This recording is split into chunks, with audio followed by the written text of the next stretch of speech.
Hello.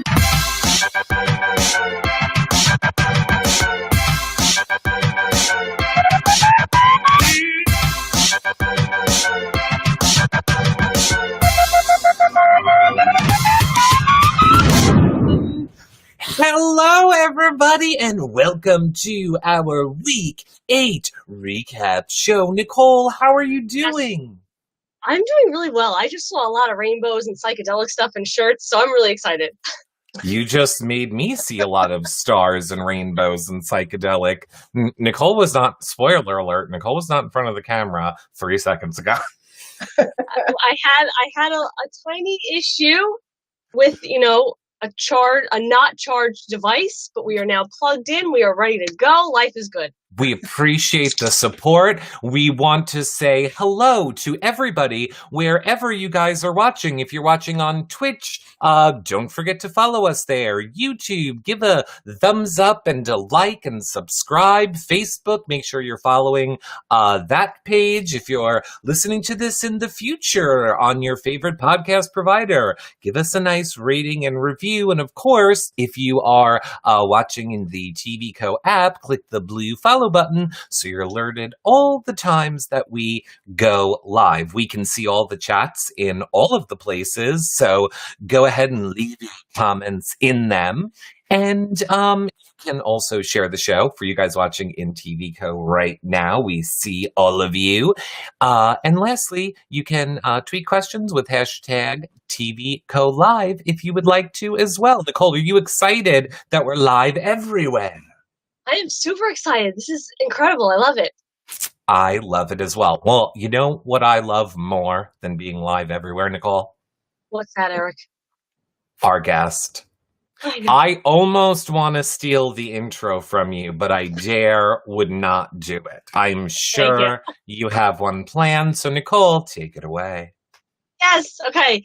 My friends, this is somebody who I had the pleasure of meeting during Armchair All-Stars last week, a couple weeks ago, and somebody who I adore. For those of you that watched All Stars, I honestly thought the Jody pillow was a Jody pillow, and then I found out it was a Jess and Cody pillow. But that's another story for another day. For right now, we introduce the lovely, the incredible, the woman with so many amazing insights, Jody. Yay! Hi, Jody. Hi. How are you? Other than being in the middle of an earthquake swarm, I'm great. I know. I'm just going to spill everybody's pre-show tea today and say when Jody connected, she's like, I'm doing great, just have an earthquake. So we're like, oh, okay. We don't know about that here. We haven't had a swarm in maybe 8 years that I'm aware of. And that's just like earthquake. And then a few minutes go by and then an earthquake. And so they've been pretty jolting. They will probably happen again, but I'm dedicated to you guys. Okay. The ceiling may fall in on me, but I will still be connected. No, don't say that, Jody. That's frightening. Like, I know. Horrifying. I know because you told us that you grew up in New York. So then I'm assuming that look at how I'm making this be a Hello Friends podcast. I know. I'm curious. What was it like for you then moving to California and being in earthquakes? I'm assuming often-ish.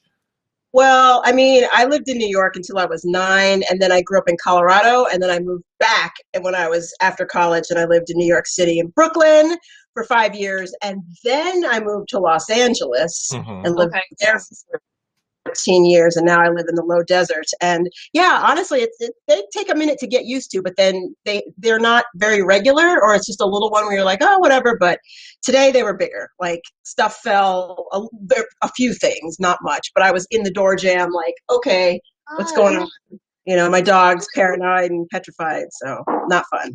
When you live in California, is that something you like to keep in mind when you're decorating? Like, don't put a glass vase on like an armoire.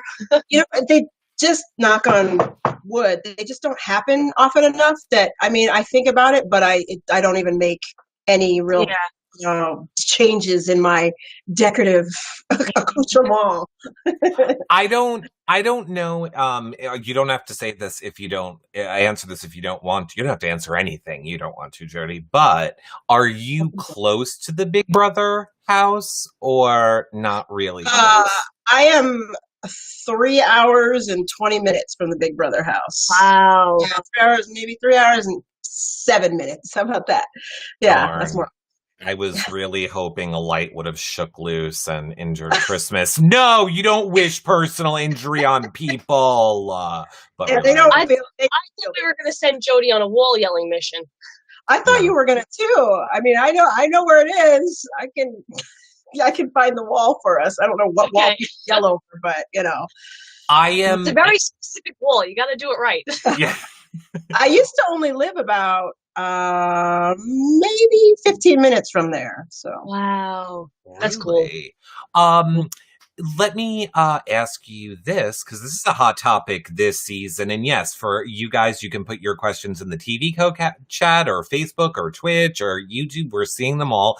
But just before we get into things that happened on this episode, since you brought it up, Jody, I'd love you to weigh in on a hot topic this season. What are your thoughts on wall yellers? I literally am in two minds because in some ways I'm like, yeah, stick it to whoever if it's somebody I want it stuck to. And in other ways, if it was somebody that I liked, I would be like, oh no, that's not good. Yeah. So overall, though, I feel like it sort of taints the game. That's why they're in the house. They're supposed to be cut off from everything. So it's sort of not, it's like outside cheating, Mm-hmm. So overall, I would say I would be not for it, but sometimes it would be entertaining. Right. I feel the same way. I feel like it kind of ruins the integrity. And on that note, similar with the season, allegedly, what are your thoughts on like pre-gaming?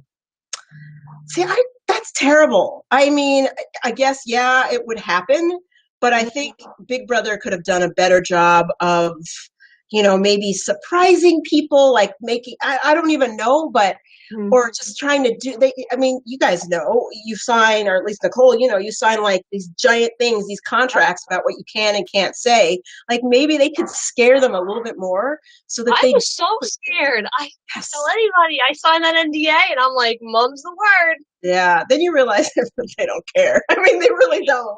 I mean, I wish somebody would have told her. No, it's literally Big Brother, like the Big Brother. Like you feel like they're watching you. Yeah. Like you don't ruin anything, and it stays with you. Even for me, and I wasn't even in the house that long. It stays with you for a long time. You're like, what if I say the wrong thing on Twitter? And I feel like it depends on like your personality and everything. I feel like my luck, if I told somebody, I'd be kicked off the show. Yeah. If they like you could do anything. They really like you, Yeah. I mean, I have to say, I don't hope I won't get in trouble. Oh, I tried. I tried to convince Nicole so hard she would not have any part of it. I was like, just call around. Just ask someone. That's cheating. Yes. See, I like that. See, I knew I liked Nicole. Yes. Thank you, Jody. I played with integrity. Yes. Gosh, damn it got me out second. But still. Yeah, that's the problem with Big Brother. Integrity gets you, out the door, but backstabbing doesn't. But I can sleep at nighttime. That's how that's how I balance it. And again, I could have given you 500,000 reasons to help you sleep. So, you can buy therapy. But do you know what my idea is, Jody? What I think they should really do? But see, I agree with you. I think they don't care. But let's pretend they cared. Here is what I think they should do on finale. Because every single person left in that game, there is multiple clips of them admitting to pre-gaming. Every single one.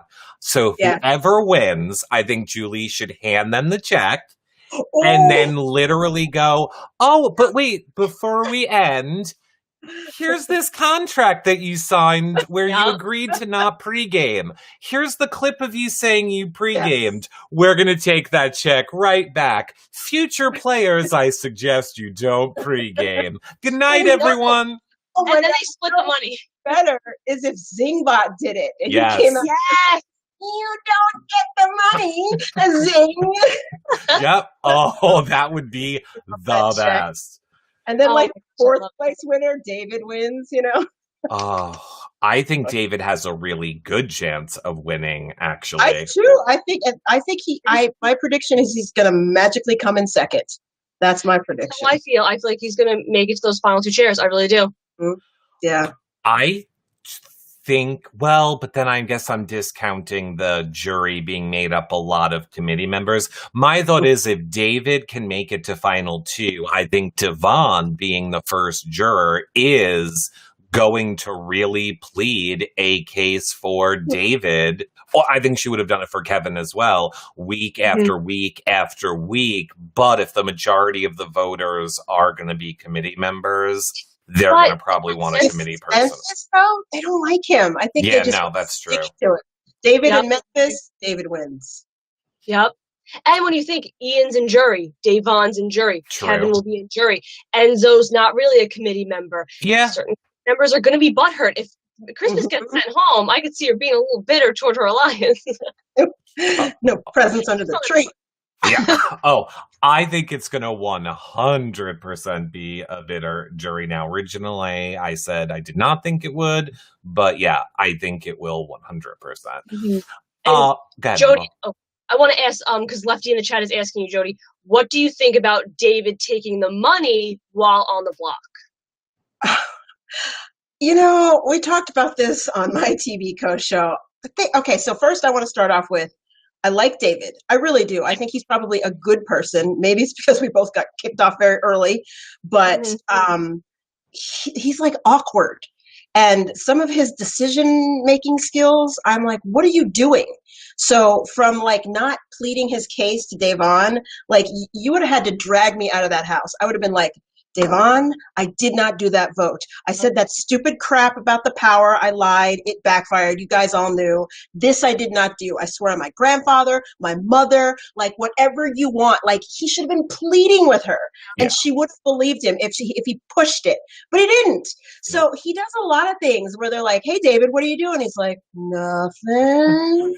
And I'm like, that's weird. Dude, that's weird. He's a little socially awkward. Yeah. So I think as far as him taking the money, it's just one other thing that he did. But I mean, you know, sometimes when money is on the table and he pretty much knows, at least I think as far as he sees, the odds and the deck is stacked against him. So he's like, well, may as well take this money because I'm getting out of here anyway. So I never fault people for that.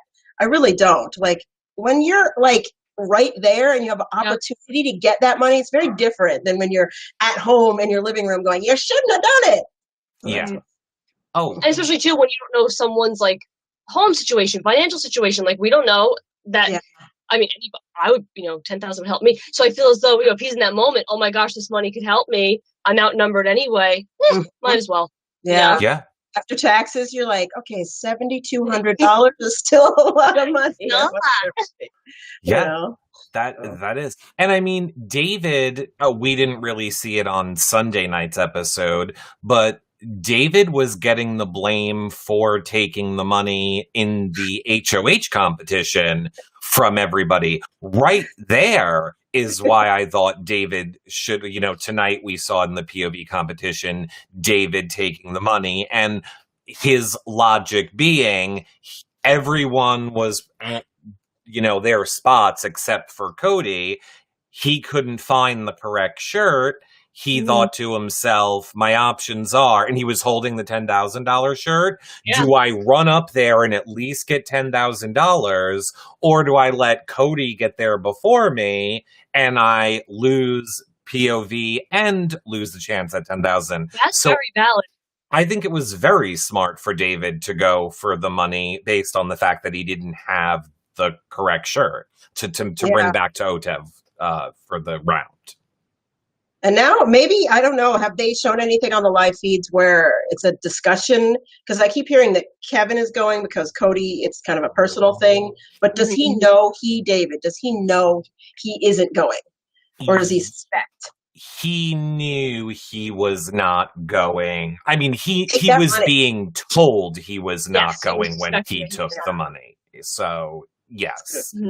But and Sam knows him from BB, your good friend Sam from last season, who's on my show. He said that David's really good at reading people. So I think he does get a bad edit. And if that's the case, then he can kind of read the room and go, okay, I'm safe. Give me that money. Yeah. I think he is extremely, extremely intuitive. And especially Having lived with him twice, I see it, and maybe it is more so the edit. That's why we don't see it as much. But I think that's very much it too. I think he senses the vibe, like, okay, I can do this right now and still be okay. Yeah, that's good.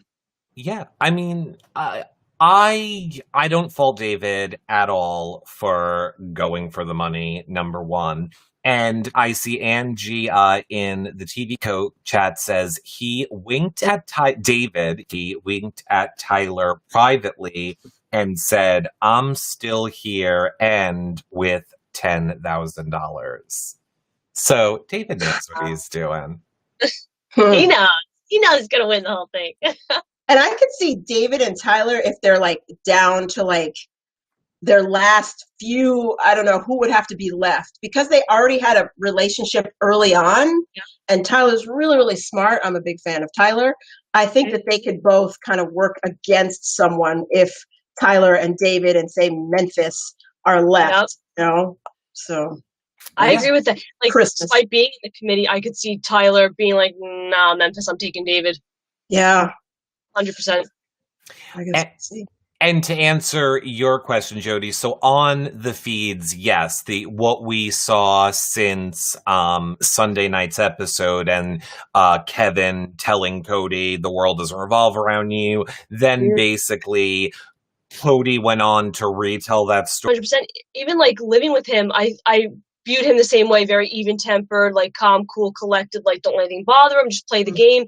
And I remember my conversation with him on the hammock when he just started spitfiring, like Janelle's coming after me. I know she said about me. She's saying personal things about me. And I was like, oh wow, like you get very fired up when you think someone's like against you, the person. And he was very like laser focused on that. And I was kind of shocked that was like a component of his personality. Like I wasn't expecting that. And he was very, Janelle's talking about me. This is a problem. I'm going to blow her shit up. And I was like, whoa, okay. You know? Yeah. That's interesting because that is not something they show in his edit at all. Not past seasons, not this one. What do you think? What do you think of his edit, Jody? How, you know, especially this episode, we saw a lot of like, you know, do.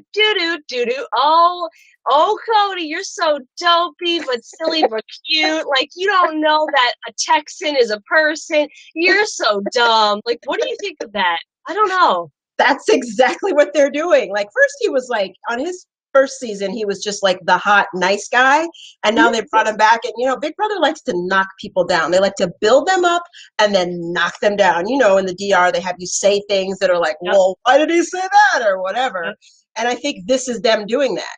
This is them kind of leveling him out like, oh, he's not just cute, he's stupid. And so that's what they're going to push on him, you know? And he even said, which I'm sure you guys saw, that thing that's going around from the live feeds, that he plays to be stupid because you get more TV time. And if you get more TV time, you get more followers. And if you get more followers, you get more money. And that's what he said. And so people are like, wow, okay. So, and then other people are saying, you are stupid, and you're saying you're playing it up, but I don't know which, but so yeah. He is not stupid. I have met Cody several times in real life. He is not stupid. As someone who is, now, I was thinking about it from the money aspect, so this was smart. I should have used this, but let's put it this way. I learned a long time ago that it is funny to be dumb about things. Like, people really believe I don't understand the reproductive system, or like I can do it and be like, well, but I really do have a bad memory. That is the only part where I do fault in a lot of things. But I've learned you can just, you know, be funny by not knowing about things and letting people explain them to you. It's also my favorite way to troll Nicole. This is Well, it is. So I'm sorry. Go ahead, Nicole. I was going to say, like, you know, another thing we saw in this episode was Christmas's reaction to not being picked to play in the veto. Yes. And she was very vocal that she was angry, you know, kind of got up from the couches and said something on the lines of, what was it? If I'm a replacement, if I'm if I'm not going to be a replacement nom, just don't talk to me till Thursday, and like walked away. It was something around the lines of like, she said, call me if I'm a replacement nom. Otherwise, don't call me till Thursday. Then went into the key room, laid down on the bed, and put a handkerchief over her face.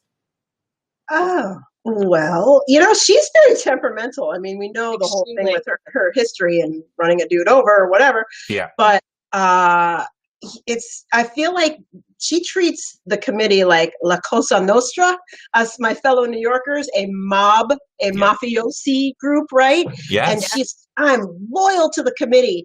And when she feels for 1 second that everybody else isn't as loyal to her as she is to the committee, she's like a baby. And I think that's what happened tonight. Absolutely. And what's so interesting about it, I was telling my family, it's very telling who's scared of her and who's not. Because David didn't follow her, Kevin didn't follow her, Danny and Nicole, being fellow women, did not follow her. We had Cody go in the room and hug her, Tyler go in the room and hug her, and Memphis go in the room and hug her. And I think it's very telling that the 3 men in that alliance were like, oh God, we have to quiet this bear so she doesn't come after us. Like, they were like, oh, Christmas, it's okay, we love you, hugs. Like, she had to be coddled. And it's like, why are you upset? You're good. Don't draw attention to yourself. As we know, that's a bad thing.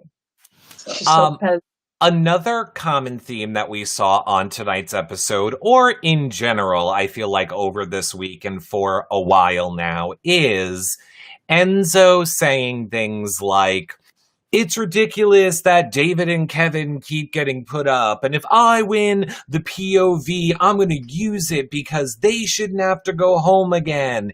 And all of these things that, well, here, I'm going to ask it from Angie. She says, does Jody think that Enzo threw OTEV? So he made it to the final round, Jody, and then messed up. And Cody won after saying the whole time, I'm going to win this and pull Kevin down. Okay, so does Jody think Enzo threw OTEV so he didn't have to make a big move like he told us he would do in his DRs? If my memory serves me, I feel like he threw competitions in his first season. Do you guys remember? Yes, he did. So I know that's a thing, one of his bag of tricks. I could see him doing that because he likes to be liked. Yes. And he likes to just stay liked. And if he talks a big game with his like, yo, that's it. That's what I'm saying. That's it. That's what it is. And then he'll say, that's it. And then go right back on it. And so I wouldn't be surprised. And if we find out, later tonight on the feeds or whatever, tomorrow's episode, that that's the case. Because I think that would be very him to be like, I did say all that stuff, but I'm safe, so I'm keeping out of it. I think it's possible. I always argue as well, Jody, that throwing a comp is more of a conscious thing, but I do believe there's a subconscious, I don't need this. So I feel like when your butt's on the line or your ally's butt is on the line, you have adrenaline, you are both. That's why we often see people who are on the block win stuff. I do think sometimes it's just that subconscious, I don't need this. I don't need to cause waves. That not consciously makes you throw it, but it kind of just like your body doesn't have adrenaline and you're just kind of like, if I find it, I find it. If I don't, well, Cody can win. So I would say even if he didn't throw it, there was that subconscious feeling of like, I'm safe. What the hell do I care? You know what I mean? Yeah, that's a really good point. I hadn't thought about that. And that could definitely be the case with Enzo. That is a horrible point, Nicole. No, it's not. Because I always say there's a difference between consciously throwing something and subconsciously being like, I'm not in danger. I don't have that adrenaline push. I agree with you. In general, across the board, your statement, 100%, I back you up in your statement. But when it comes to Enzo, every other scene this episode was Enzo in the DR going, I gotta win this. I gotta pull David down. This is not right. David and Kevin, 5th week in a row. No, I'm gonna stop it. And every... Do you really think he means... No, what does he have to gain from any of that? Nothing. Yeah. He's trying to look good for TV. Yeah, I think he might mean it as a fan and as a viewer of the game, but deep down as a player, he's I don't care if they go type of thing. Or he wants to win America's favorite player, because all of a sudden, every time, because David's defense to people, when people bring up David winning the money, which I think is amazing, David has been saying any prizes that I win in this game, so like any cash, not his stipend, that I'm guessing they get, but any prizes he wins, he is donating 100% of the money to Black Lives Matters causes. He has said it. Said any of the prize money? Any of the what? David said this? Any of his prize money? 100%? Wow. He said prizes that he wins in the game. So he's not saying his stipend, and I don't know if that includes if he wins the 500,000. But in other words, he said 100% of this $10,000. Wow. And he said it even before he won the $10,000. He said any prizes, any things he wins. Well, wait, I know what the catch is. He's Black. His life matters, so 100% going in his pocket. That is true. I did not think of that. He's like, and thank you. Thank you. My causes. Write that check, Julie. So, right. He's wow. I mean, really and truly, if he's doing that, great for him.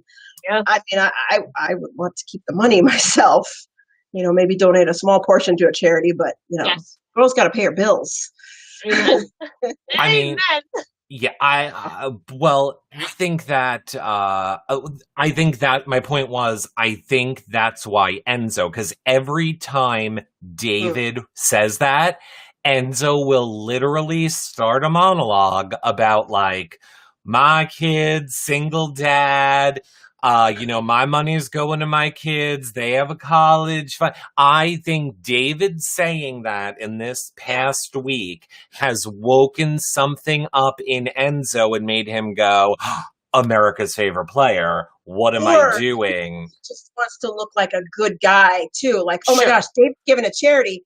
I have kids. I'm a single dad. Right. I remember, in my short stint in the house, Enzo's like, I don't want to say joke because it's not a joke, but his thing was, I love all colors, races, genders, sexualities, like everything he would say, he would do like a PSA afterwards, and he would talk about like all the causes. So he'd be like, he would make a joke and then be like, I love all religions, all colors, all sexuality. Like every time he said something, that was like the running, not joke, but the running joke in the house, that he would always follow everything up with that disclaimer. You know why he said that, right? Because he got burned from the last time he was there. I don't even remember specifics, but that's what happens when you get out in the world and people hold you to the fire for every single thing you said. Even me. That happened to me, and I was in there for 5 seconds. So I know he was like, oh crap, when I'm in the house, I need to make sure that I don't come off like this guy who thinks this or that, whatever the thing is that they said. So I think that's where his PSA came from. Makes sense. I will say Enzo's first go round, he did say a lot of homophobic things. However, I will then also say I have also met Enzo several times in person, and he's Jody. Oh, right now, or gosh, oh my gosh, I can't watch this. Are you in a safe location? That's usually it. Like, I mean, it's usually like that short or a little bit longer. So that, I mean, stopped. This is California. Now, I am a believer of signs. Does this mean that since that happened during Enzo, that he will be earth shaken out of the house this week? Shaking the house up and evicting some people. Oh, okay. Okay, it could Here's be. the thing. I'm going to be honest with both of you. Assuming Kevin is leaving, Yes. I need to root for people. And right now I have David. So now I have David and Enzo. So that's where my brain has extended to. So it's David, Enzo. Then we go into like Tyler. Then Danny. Then it's really wonky. Then it's probably like a chair, a couch. Yeah. A chair, a couch, the refrigerator, then, Nicole, then the storage room, then dust bunnies. And then all tied is like the Cody Christmas Memphis conglomerate, So Yeah, that's rough. Yeah. I just wanted to say that my point before was I don't think, and because I see some people saying in chat, none of us are, I don't think any of us are, I'll speak for me, none of us are saying that we don't think Enzo's a good person. My point was Enzo's always been great to me and kind to me in person. I just think he's playing the game. Part of the game is play America, and I think that's what he's doing. Go ahead. What do you guys want to say? No, I was just going to say, I personally don't think he's like, let me get America's favorite player. I think it's more that he's been burnt, and with cancel culture, and you say one thing and it's just blown up. So I think he's just trying to cover his bases so he can say, hey, I was trying to get these guys off. I love everybody. It's not racist, because, there's rumors that production kind of hints to how things may look to the house guests. So I think he's just trying to be careful. What really interests me is, like, obviously this whole culture outside of the house and Twitter and all that kind of stuff. But I think this goes back to what we were saying earlier, Jody. Like, it shocks me that culture almost exists with the players in the house. Like, I thought, like, this is All-Stars. People have played this before. They know how to separate game from personal. They're not going to get butthurt. And I think we've seen, and we will continue to see, a lot of petty, a lot of bitterness, a lot of like being butthurt. Like, I think like we were just talking about Cody earlier. I think we're seeing that a lot, like people kind of viewing each other a certain way based on game moves. And I thought we wouldn't really see that with it being an All-Star season, but yeah, and that would even go back to the whole Davon and Bailey and Christmas thing, how this was this was game. And to me, that was all game. Like, there's no such thing unless you literally are like, by the way, my mom has cancer. Please don't bring this up. Like, that would be different. But if you're like, hey, my number 2 person is this person, that is game. Yeah. Oh, sorry. Absolutely. So. I agree. I also have to give out, because I got so distracted in the beginning of the show, I have to give a shout out to Lost and Cruise, because at the beginning of the show, when we were talking about the earthquakes, Jody, he said, oh, Jody, she's coming she's coming for the podcast, and she's staying through an earthquake endurance comp. And, yes. And now Lost just said, congratulations, Jody, you just won the earthquake endurance comp. Yay! You survived. Like an award or something? I panicked the most of the 3 of us. I'm not even there, Jody. I was like, oh God. Welcome to so that's good. Yes. Oh God. Life with Nicole. You all feel my pain. Hey, it's the Nicole A experience. Now, that's what I was going to ask first. Yeah. I guess we should ask Jody. So you have all the information. We have Jody. It was obviously the POV shirts. They had to go.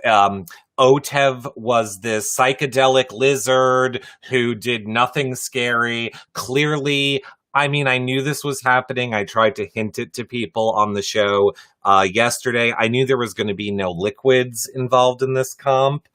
So there was no squirting or pools or water, but they had to find the shirts and it had people's names. And then Nicole's name said the Nicole A Experience. Yes. And then it was on a shirt with Keisha's name, and then it said Keisha Nana. It's like Keisha Nana. And the Nicole A Experience. I was just happy because, listen, the Jimi Hendrix Experience, Jimi Hendrix opened for the Monkees. Like, I was like, yes, and I want a shirt with Keisha. What? So is that what we're thinking? Is that what it was? Because it was supposed to be like psychedelics, like 70s type. That's where we were going with that? I'm guessing maybe there's some song that has na-na in it. That's besides na-na-na-na. That's not psychedelic. So... Hey. Isn't that like 70s, no? Goodbye, Keisha. Knowing Big Brother, they would do that. Like, you're like, haha, goodbye. So, like, a later shirt was like the Someone Band, and like, it's like the Ringo Starr Band. Right. I mean, so like all like 60s, 70s, like band names and song names. I thought it was really, really awesome. Someone in chat is saying Sha-Na-Na. Is that a song? Is that a group? Yeah, the Sha-Na-Na Band. And they were from the 80s and the late 70s. Maybe that was it. That is probably a good chat person. I Yes, am. thank you. Keisha na na. Keisha na na. That's probably exactly what it is. Oh, Smart. Kishana, Yes, Kishana. Keisha na na. Yes, awesome. And the Nicole I A get that. experience, I like that. That needs to be the next name of your podcast, your future right? podcast. Like when I go on like a dating app or a dating show or I meet somebody, I'm gonna say this is the Nicole A experience. Believe me, they were not wrong calling it an experience, but I was just wondering what your take on it was. And I don't know what it says about me, but all I could think of was Brady Bunch. You know, when like the Brady Bunch used to be like sha-na-na-na-na-na-na, sha-na-na-na-na, and they would all be like in the bus. That's where I went with it. Okay. I'm so glad you talked about the Brady Bunch. Oh no, No. Okay, wait, Oh, Jody, there we go. say what you said one more time. You're so glad about the Brady Bunch. Yes, I'm so glad you know about it because I'm sure there's little kids that are like 9, 10. They're like, "What's the Brady Bunch?" And I'm like, I know the Brady Bunch, but I'm more of a Partridge Family gal. I loved the Partridge Family. Yes. Danny Bonaducci. Yes, David Cassidy. Oof. It was a good show. I wanted that life. Your family's on a bus and you're traveling and singing. I really wanted that. That's what For I you need. younger people, it was a show on TV. That's what I'm doing, guys. I'm buying a bus. It's gonna be called the Nicole A Experience, and I tour the bus. Hey, you can always stay here. You can park your bus right in front of my yard when you get to California. Thank you, Jody. Absolutely. I love it, and I have to say, anybody that does not know about the Brady Bunch, you need to go and look. The feeds are probably on Stars, so I'm sure they're on YouTube. Educate yourself. Go watch some Brady Bunch, people. We can do it right now. Dun, dun, dun, dun, dun. Oh yeah, we could. We need people above us and below us. So Real House when I lived in LA, it was a disappointment. I'm like, oh, different. Food Network bought it. I feel like the Food Network bought the house, and now they actually do cooking shows in the house, I feel like. They should like fix it up to make it look exactly the same on the inside. They did. Oh, that's fun. Wait, and they do cooking shows in it? Oh, I got it. I'm probably so wrong on this, but I think what it is was Home and Garden Television brought the house, then like the Home and Garden People shows redid it to make it look like the Brady Bunch house, and then now the cooking shows are in there cooking in it. I think that's what happened, but yeah. Wait, this is actually what I wanted to ask you guys. You're talking about houses and it brought it up. I thought it was kind of rude when Christmas said to Kevin, "You should be on the murals in this house." And Kevin's like, "What do you mean?" And what was it she said? Like, for being a block star. Oh, gee, thanks. If I was Kevin, I'd be like, "Excuse me, like you need to back up." She's so rude. That I wouldn't have liked that. Oh, here's why people keep telling me, Eric, you have to play Big Brother. Here's why I could not play Big Brother. If Christmas said that to me, she's like, "You should be on the wall as a block star," I would go, "And you should be behind bars." I was rewatching. Somebody posted the fight between Reagan and Rachel in the backyard, which is classic Big Brother. If you haven't seen it, Google it, because she stands there and just takes it, which I'm like, it's almost bizarre. She's just like, "What? Deer in the headlights." And he just goes at her. And I'm like, that's the Big Brother I miss. I always remember "You're as real as the pimples on your chin." Like, I always remember, like, something like that. It's just like, wow, like, say something back to these people. Stand up for yourself, especially Kevin, because he's going to go home and be like, wow, you can lose, but it's the sad sack. Like, I genuinely have empathy for him. I have empathy for people. I don't just automatically assume, "Oh, yeah, loser," like a lot of people on Twitter. It's like he's a person who's been through a lot. I don't know his story, but it's like he's decided there's no hope from the minute he walked in that door. And that's how people perceive him. I hope he goes home and goes, wow, I need to learn to like have love for myself, you know, like have some kind of metamorphosis, because he's talented. He's funny. He has a chance to win comps. He has one. Like he could be in there. It's just that he doesn't think that he can.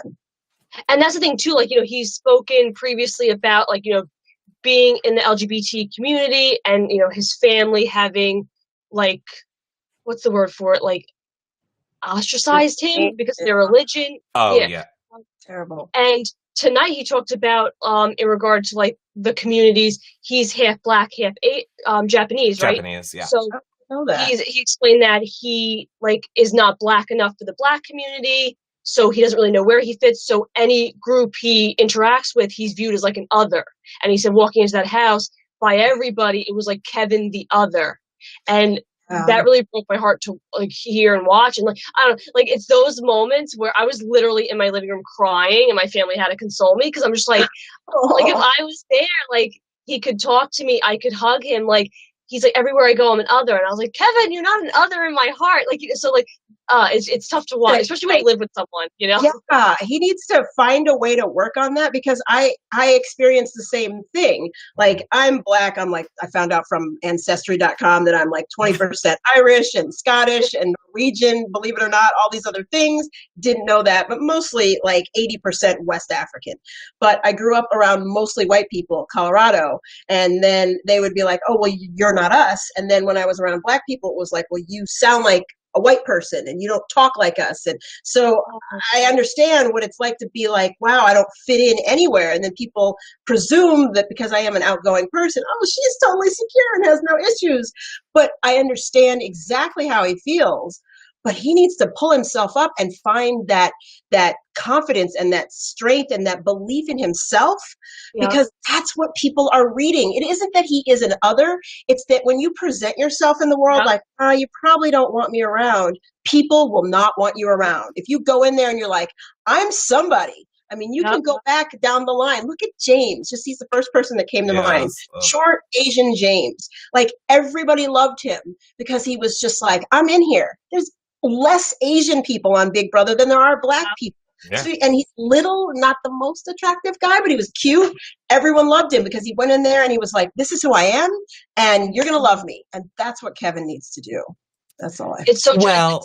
Presence. That's Kevin. Tyler would always say to me. So I was like, shoulders back, be confident. You deserve to be here. Yes. But when you're beaten down so much, he's been a have-not again and again. He's been nominated again and again. That wears you down. It's too late now, but when he came in the house, it was just like, oh my gosh. Remember he said in one of his first ERs, I don't even feel like I should be here.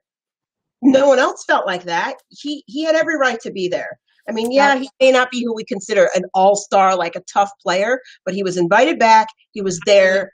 He was allowed to be there. He deserved to be there. I agree.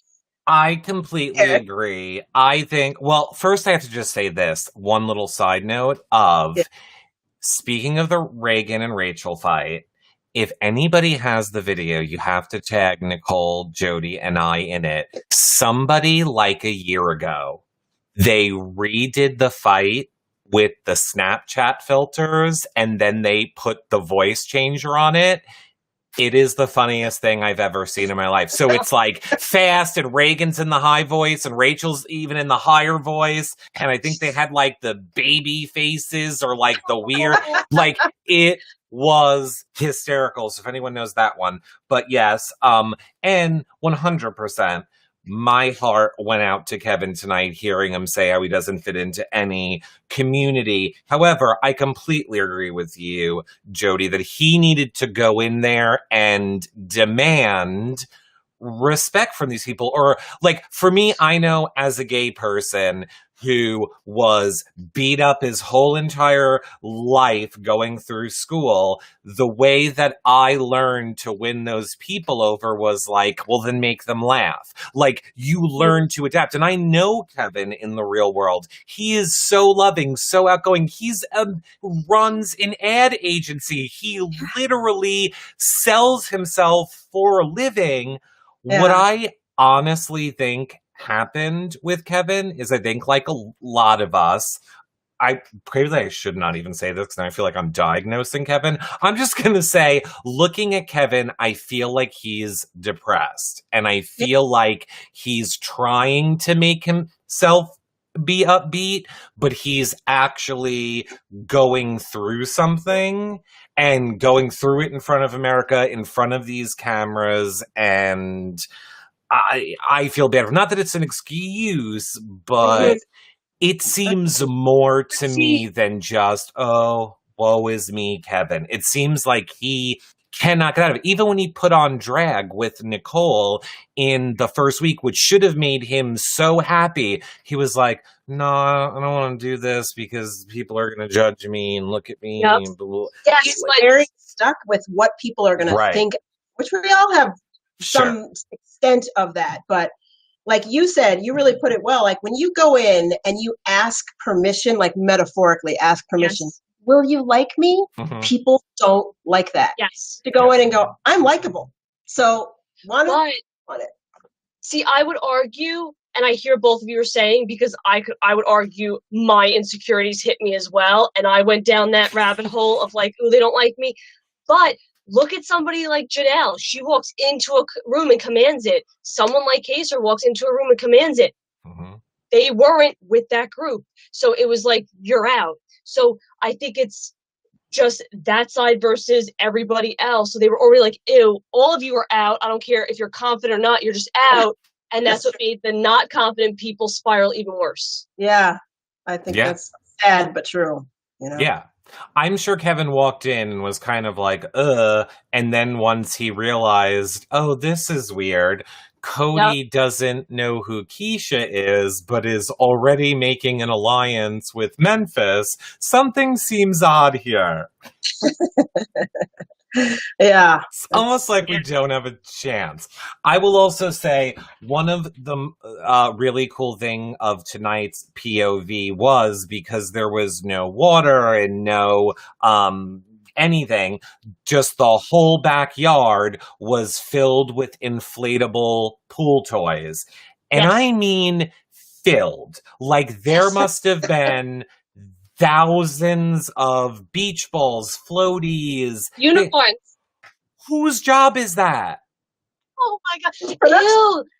It's the air compressor. You've been back there, right? That little side area where they build all that stuff. Oh, okay.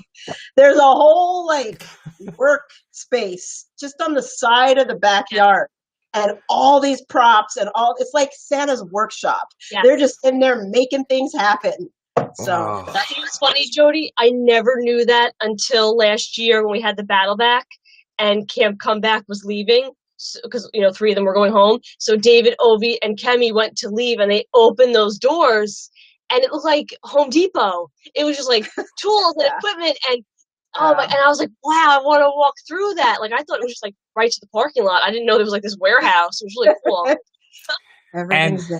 And to answer your question, Jody, no, despite the fact that I've covered Big Brother for 10 years, I've never been asked to go in the backyard. And then this one year, one of my bestest friends, Nicole, gets to be on, and I get to do the real press interviews. And then there's COVID.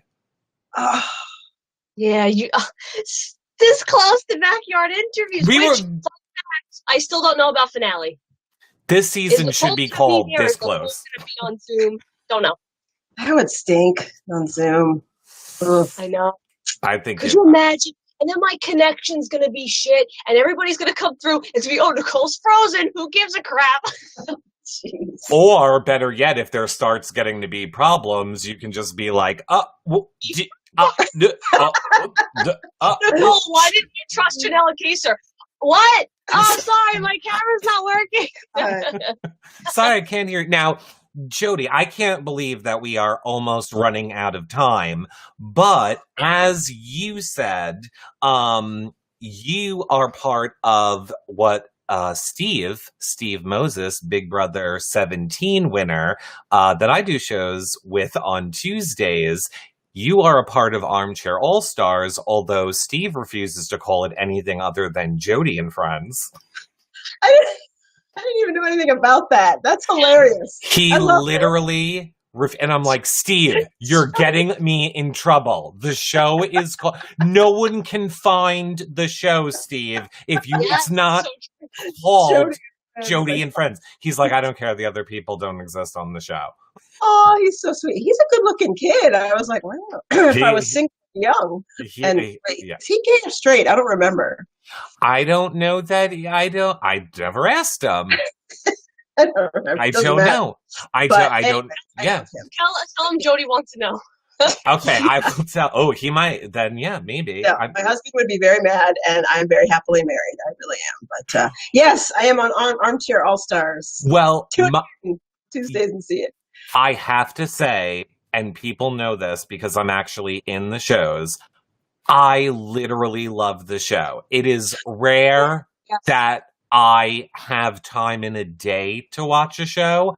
I love watching that show. Now, for those of you that don't know, it's Jody, Matt Hoffman, Sam Smith from last season, Rachel Swindler, and then they have a guest. They had Nicole, they had Ronnie, they had James. It's a great mix because, I mean, we were sort of thrown together and I was like, happy to do it, but is this going to be a shit show? Like, what's going to happen? But I really like these people. I mean, I know Matt. I mean, I've sort of known him. I've met him before. It's been 100 years. I had never met Rachel, and she's fantastic. Honestly, I was like, what if she's just pretty? But she's fun and smart and outgoing. And then Sam, like, I mean, I want him to be my best friend forever. He's just so, like, engaging and sweet and like a teddy bear, you know. So it's a fun show, and I'm happy to be on it. I hope we can just keep going, you know, even after is over. So I hope that you guys do too. I also have to give a shout out because I get it from my end of Erin, who does a lot of the production in the background too of that show, because I think she keeps it, you know, topics and things like that, which is so amazing. But anyway, none of that was really my point. I just wanted to give a shout out to that. And I want to talk about your podcast too, Jody. But here was my whole point. Okay. When I watched Nicole on the show with you guys I think it was 2 weeks ago, you said that you had a million questions for Nicole and there was like things that you wanted to know. I thought now is your chance, Jody. Is there anything that you want to ask Nicole? Oh gosh. No, I think not. There's nothing as far as like the game itself. Mm-hmm. I mean, I feel bad because I feel like people are just terrible to her on Twitter. And I told her when I didn't watch last season, it's the only season of Big Brother I haven't watched. I was just like, I run a company, so I was just busy. And I'm like, I need a break. But so I didn't know who she was. And when I saw her in this season, I'm like, who is this? And I was convinced I wasn't going to like her. And I totally fell in love with her. And I was like, oh, she's got such great instincts. Like there was a couple things that you said that I'm like, yes, Nicole. She was like, I'm trusting my instincts. And I'm like, awesome. And I was like there. And then when she was upset and crying, like, I'm upset. And then when she got kicked off, I was like, oh, man. So mostly I just liked her. And I'm just like, maybe they'll let her come back, which obviously that's not happening. But I just feel like, you know, she got the raw end of the deal. I know everybody always says that to me, and yes, I did. But Nicole, I really enjoyed you on the show, and I think you were smart, and you just got sort of screwed. So that's basically what I wanted to say. Wow, I appreciate that a lot. Damn, I'm emotional. Well, it's true. I mean, you know, Big Brother for me, it's different for everybody. And I think what gets lost, and maybe that's one of the reasons I didn't watch it last season, is because the reason I started watching it from the very get-go in the beginning was what it was. It was people from all walks of life, all ages and different races, different sizes, less attractive, more attractive, not attractive, whatever, thrown into a house. And what happens? And then it got whittled down to like this other thing. And so I miss what I liked, which was the sociological, psychological experiment. What do people do when they have nothing in common, but they have to work together? And that's gone when they click together and just kind of decide. And so for me, having somebody like Nicole, like that was interesting to me. And that's why I watch Big Brother. And so when these kind of people are gone, I'm like, man, So, And like that's why I love Big Brother. Like I like new. I like experiences. Like this OTEV. I obviously love all things rainbows and unicorns, but when in your life are you able to say a giant lizard gave me clues and I ran and found a shirt with, Keisha and Ian's name on? You know what I mean? Like that means more to me. And then like building connections with people and, possibly being friends with them in the real world, like that means more. So like, I feel like the way this season kind of went for me, like I don't care that I lost. Like it's a game. I'm not, hurt about that. It's more so like, darn it, I didn't get to experience more comps. I didn't get to connect with these people on a different level. I didn't get to, like, that's the stuff that bothers me more. Same. I mean, I never tasted slop, and I'm like, man, if I'd known I was going to get kicked out, I would have gone around. I mean, I ran all around the house because I was like a nut. I'm like, look at the ceiling. They never show the ceiling on the TV. And I was touching things and opening drawers and like, wow, this is so awesome. Like, I'm in this house. I used to dream about the Big Brother house, like literally fall asleep with my laptop watching the feeds and dream that I was there. So being there was so amazing. And then to be ushered out when I'm like, I didn't get to do this or this or this. I feel you. But this is my problem, which obviously we all hear. Well, I guess, again, I shouldn't speak for everyone. I'll say I love CBS. I love Big Brother. But I think this is this is one of the faults that they do that could make the show better. With all due respect to David, who we do love, why is David there and not you, Jody? I know they're aware of your love of the game. And no offense to David, people that are fans of this game want to watch other fans that just said the words that came out of your mouth. You wanted to see the ceiling and touch the thing and taste the slot. David didn't know about any of that. And okay, so we know if they were trying to fill a quota or to appear more a different way this season, that I hope they will continue going forward. But still, I still say, why not Jody instead of, I don't get it. It's so frustrating. I think it's an age thing because first I thought it was race. And now I think it's age because they've just dropped in the tokens and they're like, okay, see, CBS, we're good now. But it becomes an age thing because, when I was there, I was like the grandma. And, I'm like, how am I a grandma? And so, I mean. I can see it happening. Yeah.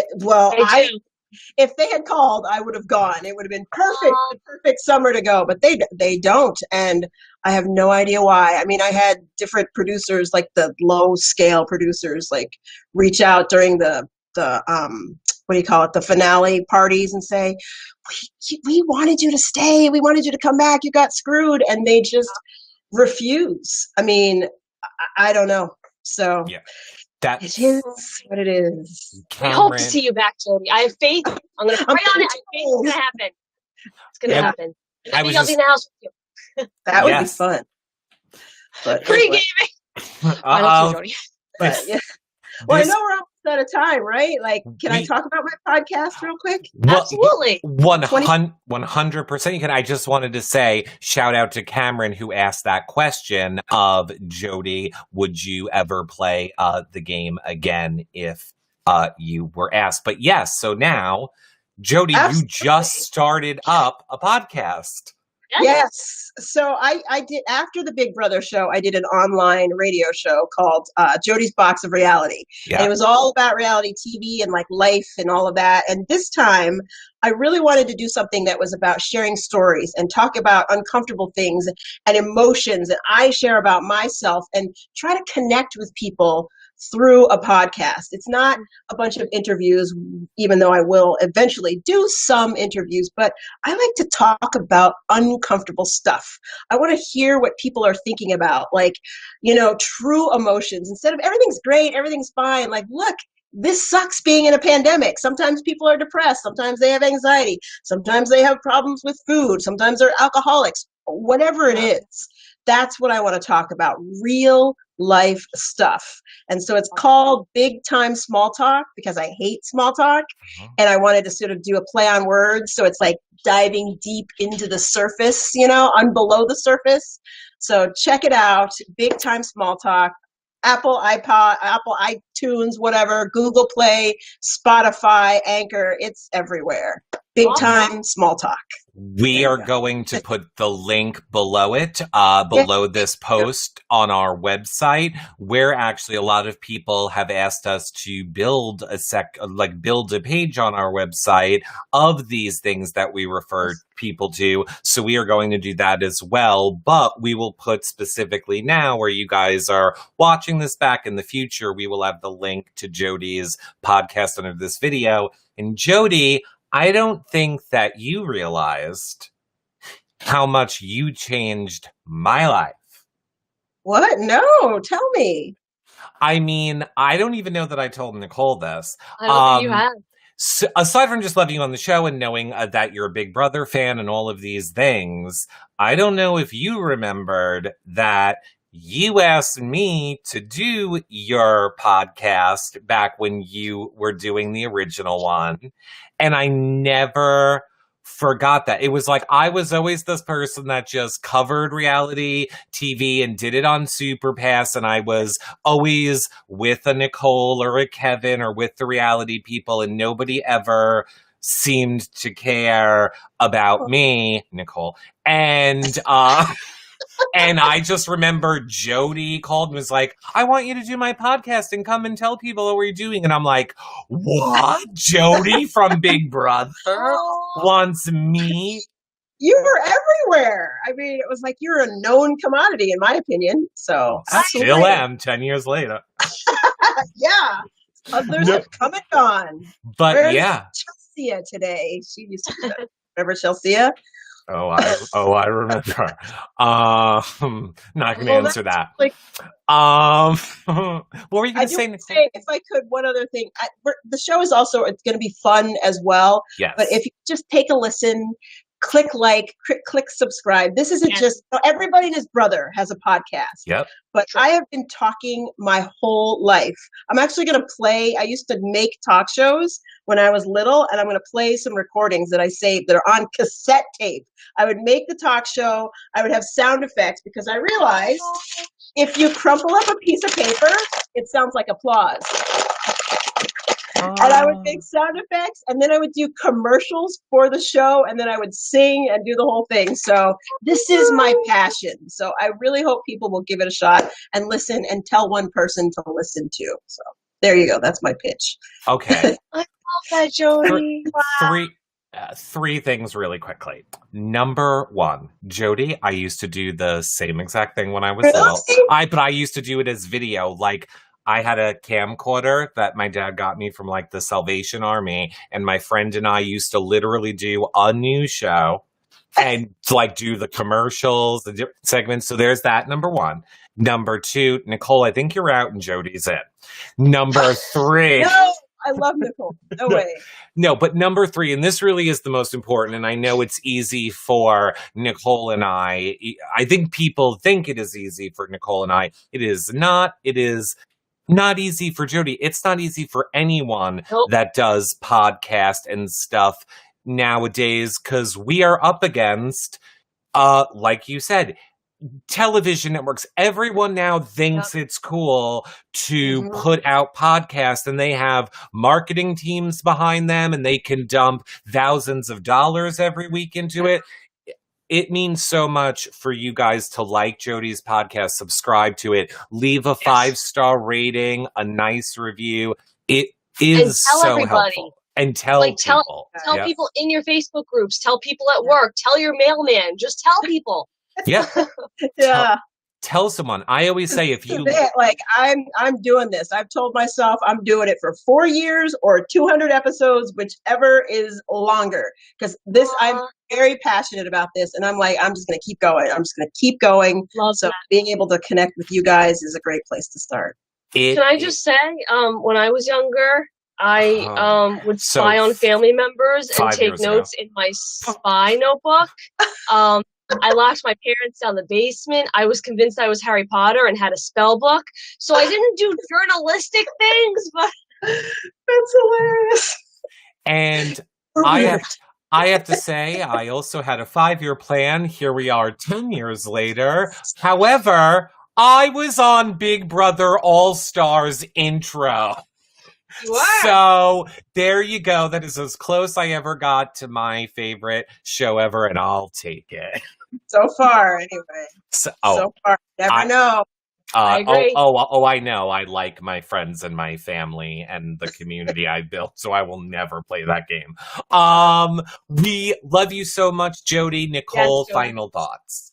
Oh my gosh, final thoughts. Sorry, me or her? Oh no, we'll let Nicole You and go then we'll first, give it to you. No, Nicole, you go first. This is your show. Go ahead. Oh, okay. I think I'm frozen. Okay, Nope. There I am.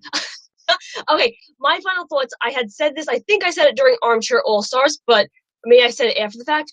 Jody, obviously you went out very early on your season, but you are one of the most insightful alums in regards, like, when you talk about the seasons, like, you say things and I'm just like, oh, that's a very valid point. I hadn't thought of that. So, and I was actually going to ask you if, like, you were like a speech major or anything, because I can see you doing a podcast and doing this kind of stuff because you are so insightful and so articulate. And like I said, you come up with things that I'm just like, wow. So, like, I don't know. I just hope everybody, like, does check out your podcast and does follow you because you're tremendous. Thank you so much. That's so nice. That, like, warms my heart. I did competitive speech in high school and college, and I do motivational speaking here. And that's, like, my passion. I just feel like there's so many people that are sort of forgotten about, and I've felt that way, and I don't like it. And so I want to connect with people and connect other people. And so when I meet people that I could just feel they're genuine, like, I knew that you were genuine, Nicole. And I obviously knew you were genuine way back 10 years ago or whatever, 8 years ago, Eric. And same with Sam. Like, I just knew. And I think we need to trust our instincts. And so for me, that's what it's about, is really connecting with people, especially now. I mean, we're locked out and cut off and shut off, and you can't do this and you can't do that. Connection is everything. It is. Absolutely. That's what I try to do. Which is why, as fun as it was to talk about this episode of Big Brother, and I think the fact that it's been 20 minutes from when I was like, well, we should start wrapping up, shows how much we love to talk to each other, which is why, Jody, we need you to come on the Hello Friends podcast, where then we can talk about whatever we want. We can go off on all the tangents and everything talk makes about me uncomfortable, Jody. So you'll have a ball. Yes, and I like to make Nicole uncomfortable. So we have to have you come back on that. But yes, is there any final thoughts you have, Jody? What do you want to say to your fans, new and old, listening to you right now? Thank you for giving the show a chance. If you do, please follow me on Instagram. I'm trying to, like, just grow that so I can reach more people. And it's really hard when you're, like, the first person out. People are like, hell, so Jodi, as you see my name here on Instagram, it's just my name, Jody Rollins. I hope you listen to the podcast, and I respond to every single person who reaches out. So if you have questions or comments, I will respond. If you're nasty and mean, I'll just move on. So that's my story. Ditto to that. Now, Nicole and I are not going to be live after tomorrow night's Big Brother episode because it's going to be so late. I have a feeling we will be doing a watch party exclusively in the TV Co-app. And then the following day, Bobby Moynihan apparently had such a fun time. He was like, I want to come back and talk about the triple eviction. So we will be doing that after the next day after the triple eviction. So follow our social medias for the exact time of that show. And we will see you guys all then. Yes. Goodbye, friends. Goodbye, everybody. We'll see you guys on the next show. Bye, everybody. Bye, guys.